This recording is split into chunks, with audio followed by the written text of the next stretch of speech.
Hello, my friends. My name is Cheryl Spangler, and welcome to the Good Side of Real Estate.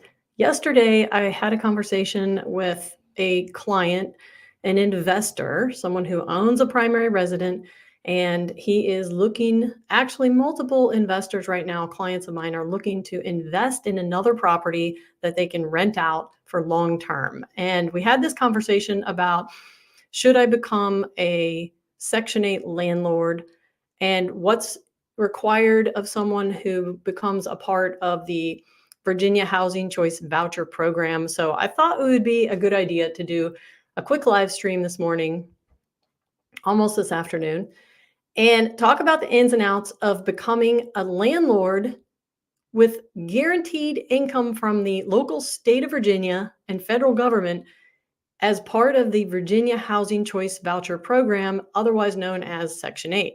Now, I'm going to post links in this video. I'm going to post links as I talk. I'm going to share my screen and talk about a few things. But basically, if you were to go to virginiahousing.com, you can find out all that you need to know, but I'm going to summarize it here. Most importantly is the question for a landlord is what's different? Are you required, questions that came up yesterday, are you required to, allow people who are receiving vouchers to help pay for their rent? Are you required to keep them in a lease longer than normal?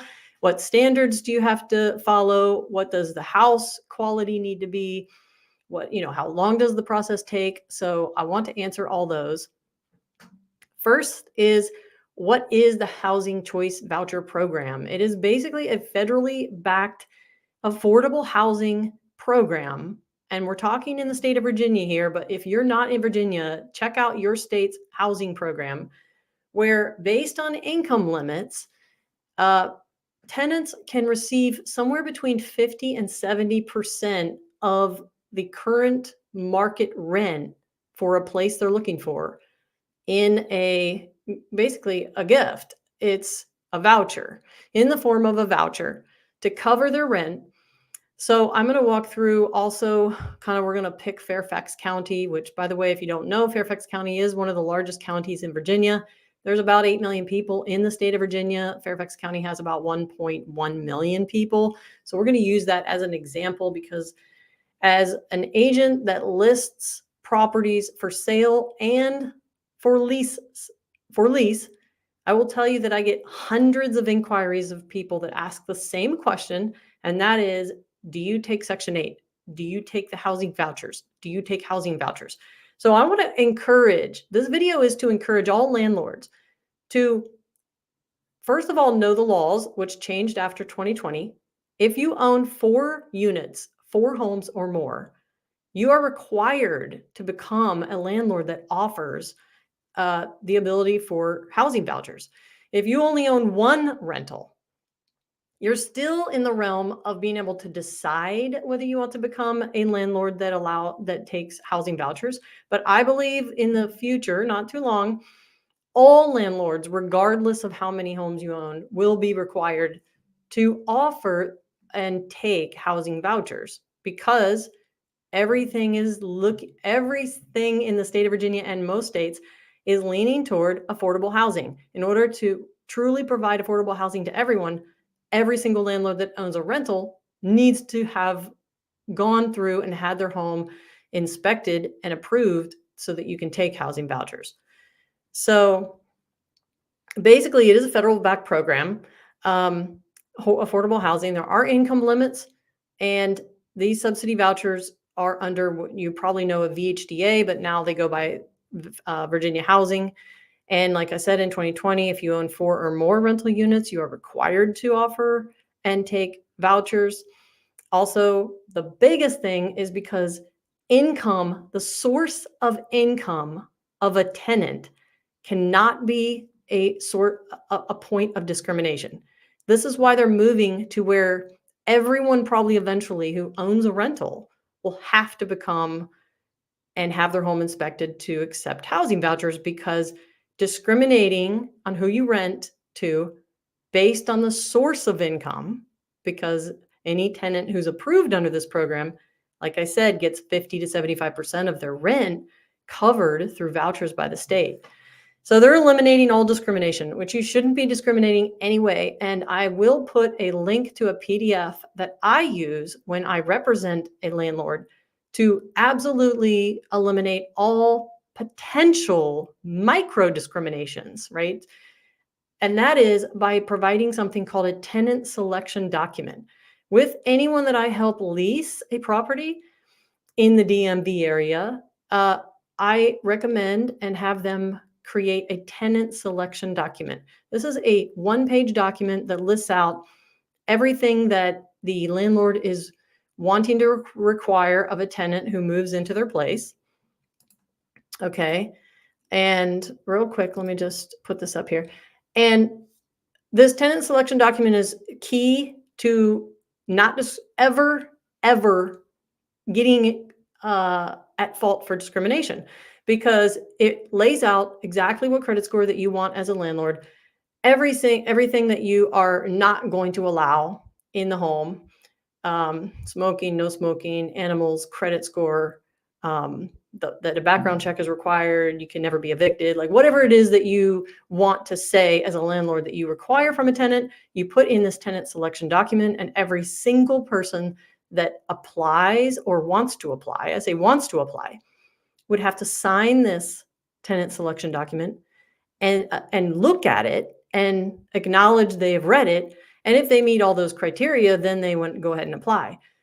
The biggest reason for providing, as a landlord, renting out your property, right? The biggest reason for providing a tenant selection document is, one, to eliminate discrimination, but also because a tenant spends a lot of money applying for a lot of places, $35, $45, $55, $65 every time they apply, and don't waste their money. If you have a certain criteria, like put it into a thing called a tenant selection document, have them look at it, sign it. That way they know right away, okay, I probably won't get approved. So why have them go through an application process and waste their money?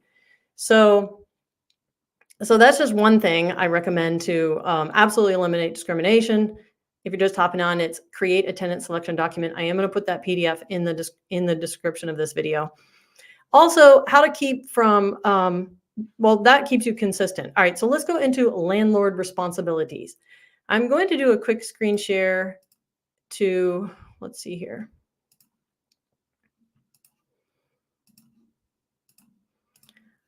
I'm to take you to the virginiahousing.com site.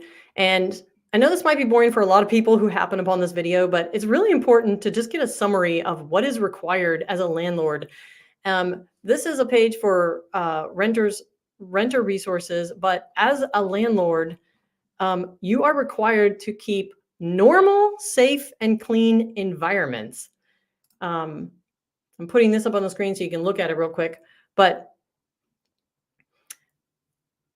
let me just go back here one second.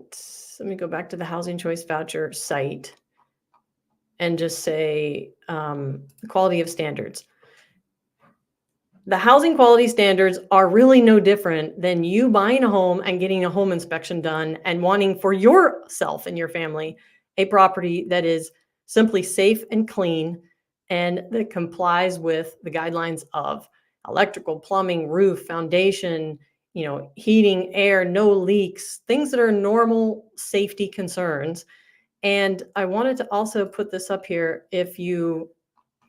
There's going to be a link to this inspection checklist. But if you're a landlord thinking, how do I get my home approved? First thing you do is you reach out to a housing person in your area, which I have a link in this video. So you can find the local one. We're actually, as an example, using Fairfax County right now.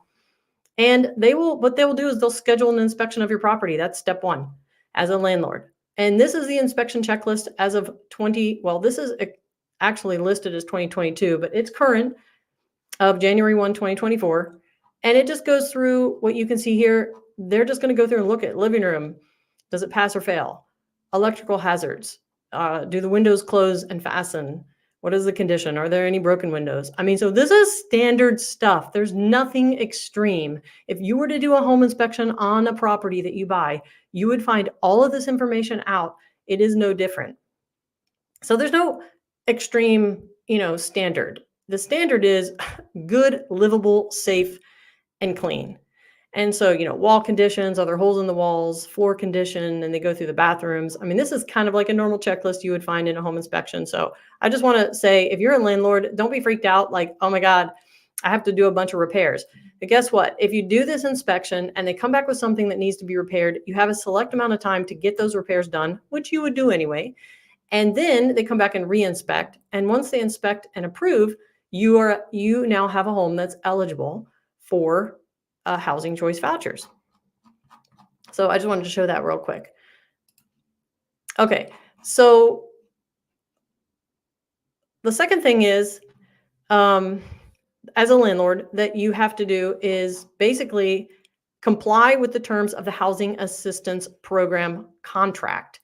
Now, I'm not going to bring up the contract, but basically what it says is that the housing rent that you offer to tenants is determined by the Virginia Housing.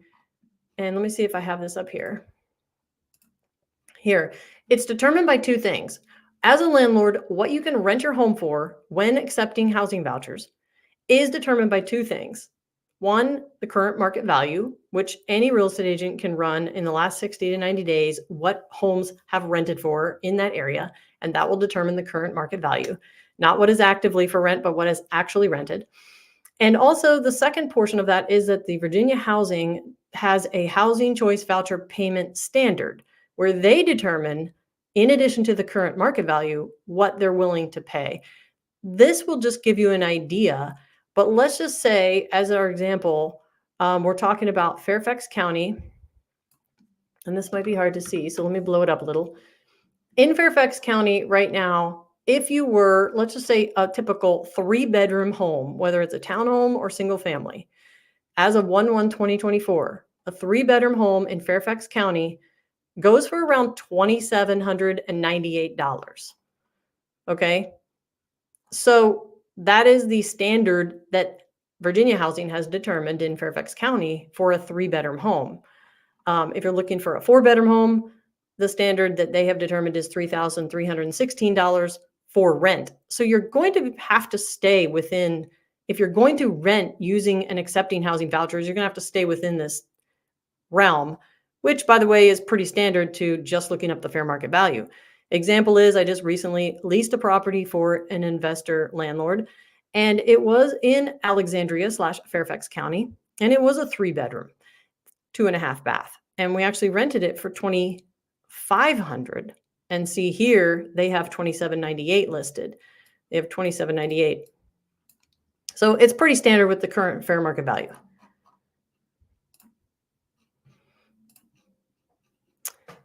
So the other thing is, other than creating a fair market value rent as a landlord, the only other thing you have to do is, well, first have an inspection, then determine your rent, and then you have to maintain the home to HUD standards, which just means that as a landlord, you will need your property inspected once a year.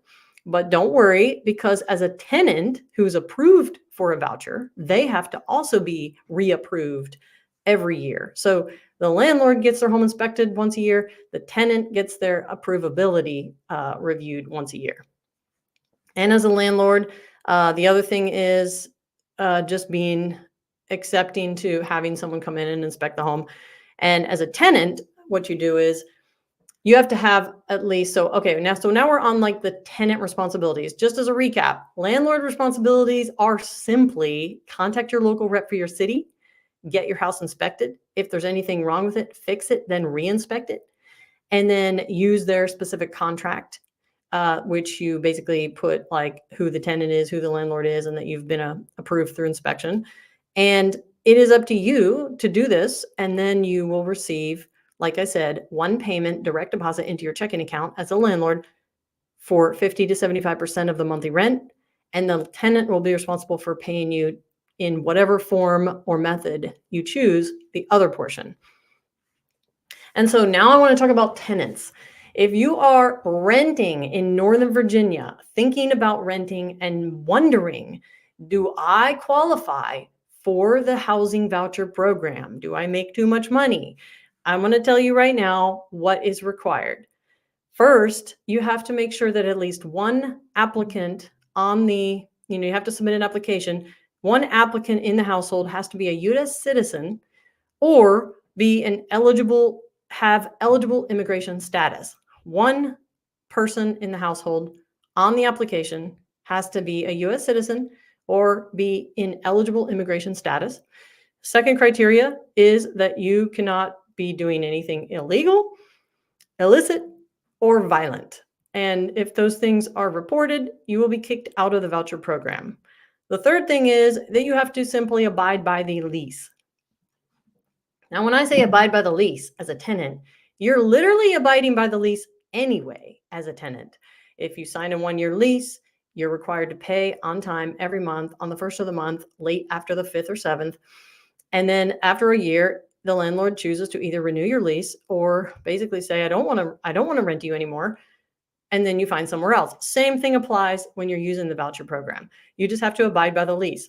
Another abide by the lease deal is allowing the inspector for HUD to come into the property while you're living there. And of course, not destroying the property, and calling the landlord when something needs to be fixed. And the other requirement is that you have to pre-certify annually to be in the voucher program.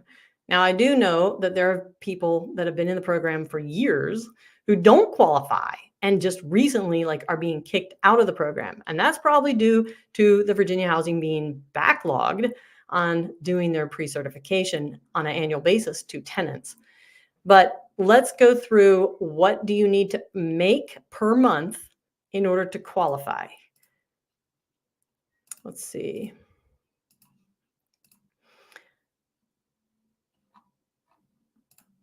Okay, so in this example, we're talking about you are a renter in the state of Virginia wanting to know if you qualify for the Virginia Housing Voucher.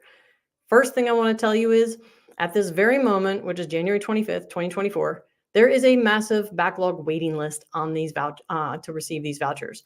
So much so that if you go to the housing website, there's actually a link here that says waiting list portal. And on it, it says, we are sorry, but none of the Virginia housing waiting lists are currently open. But there is an email, and don't discount that. Go email this person that you are a family and you want to get on the voucher program. And a lot of people just don't email because they're like, oh, there's probably too many people on this wait list. Don't think like that. Go ahead and email this HCV waiting list at virginiahousing.com, and someone will contact you. It's worth doing. Okay, so back to the example of how much do you need to make. You actually have a calculator that I put a link, or I'm going to put a link real quick. I will put the link in here. It's called an affordability calculator for Virginia housing as a tenant. You would go to this website and you would say, number of people in your family, 3, 4, let's just say 3. And your total family income, let's just say you make $2,500 a month. Do you have a Section 8 voucher? Yes or no? No. Number of bedrooms you need, let's just say 2. And then press go. And it'll basically come up with all these numbers. And it'll tell you right now, as an informative piece, it will tell you that typically you're not supposed to spend more than 30% of your gross, that means before taxes are taken out, gross income, monthly income on any sort of rent or mortgage. This is pretty much standard what all lenders tell you. All lenders in rent, in mortgage, that you are not supposed to spend ideally more than 30% of your gross income per month on a place to live. That does not include your gas bill, your electric bill, and your phone bill, and all that, and internet bill, and all that stuff. It's just saying for your rent or mortgage. So as a guideline, it just kind of gives that up front. Let me make this bigger. And then it says, okay, now with that in mind, if you're only making $2,500 a month, that's $30,000 a year. You should not be paying more than $750 in rent. But if you get approved for the housing voucher, you would still be able to rent something that's $2,700, $3,000 a month, as long as the voucher covered all but $750. That's the whole point of this calculator. And so it basically shows, okay, your income is $30,000, but the HUD limit for an extremely low income household is $40,700. So what I'm saying is, if you make less than $40,700, apply.